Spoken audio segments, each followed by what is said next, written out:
Степи Евразии в эпоху Средневековья. В середине VI века в степях происходят коренные перемены. Алтайские племена Тюрок-Тюгу в союзе с племенами Теле выступили против господства жужжани и одержали победу. В результате в 552 году появился тюркский каганат, объединивший большое число разрозненных племен Алтая и Центральной Азии. Возникла держава с границами от Хуанхэ до Волги. В тюркском обществе верховая лошадь по-прежнему широко использовалась в хозяйственной, военной и культурной сферах, являясь главным коммуникативным средством. Подобно кочевникам предшествующих эпох, тюрки продолжали хоронить своих умерших соплеменников под каменными курганами в сопровождении одного или нескольких коней в полной экипировке. Археологические находки из тюркских захоронений демонстрируют высокий технический уровень снаряжения погребенных верховых лошадей и развитые средства вооружения у тюркских всадников. Появляется ряд инновационных форм и технологий.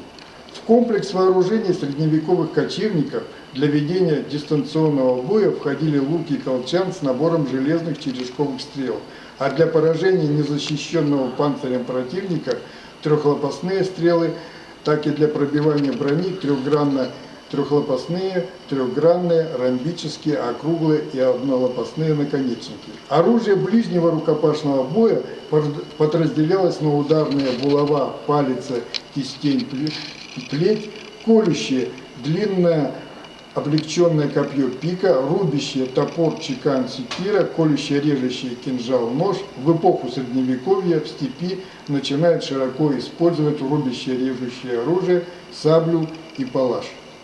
Быстрее ветра, вернее друга. Конское снаряжение средневековых кочевников представлено новыми формами удил и псалев. Получает распространение железные двухсоставные удила с гладкими и витыми звеньями. В VI-VIII веках преобладают однокольчатые удила, ставшие наиболее универсальным типом, употреблявшимся во все времена. В VIII-X веках получают распространение двукольчатые удила с множеством вариантов, однокольчатые с дополнительным кольцом во внешнем конце звеньев, восьмерковидные с дополнительным кольцом, восьмерковидные с перегибом вместе соединения неподвижных колец, у которых звенья удил оканчиваются двумя кольцами, расположенными в одной плоскости. В IX-X веках появились крюковидные удила.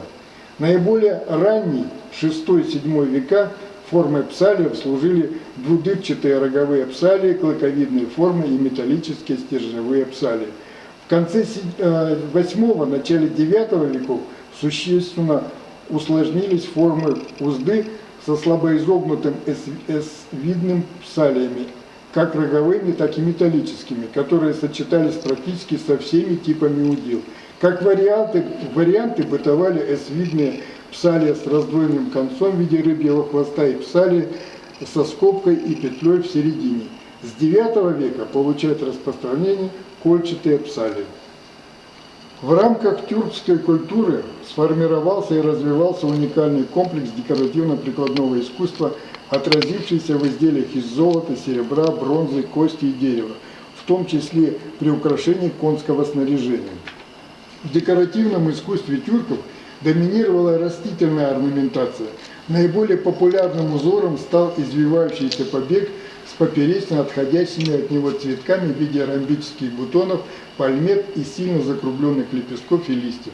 Иногда встречаются зооморфные, антропоморфные персонажи, сложные композиции и сцены. В средневековую эпоху кочевники активно начинают применять жесткий тип верхового седла.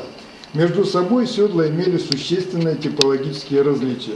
Седла первого типа имели высокую вертикальную переднюю наклонную заднюю луки и полки ленчиков с лопастями.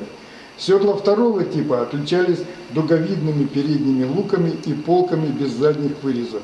У седла третьего типа были дуговидные или треугольные передние луки и полуовальные полки. Остовы седел покрывали кожей. Лицевая поверхность передней луки Торцы и выступы полок часто украшались костяными или металлическими накладками и кантами, орнаментированными растительным или циркуальным узором в сочетании с перевитыми лентами, вихревым мотивом. На лошадь седла крепились специальными ремнями. С обеих сторон к полкам на ремнях подвешивались стремена. Появились три основные типа стремян, которые имели большое количество разнообразных вариантов, существовавших на протяжении всего древнетюркского времени. Наиболее распространенными были стремена с кольцевидной петлей, реже встречаются стремена с пластиночной дужкой, с перехватом и стремена с невыделенной пластиной. Подножка у стремян расковывалась. В погребениях седла размещались на спинах коней или в ногах умершего человека.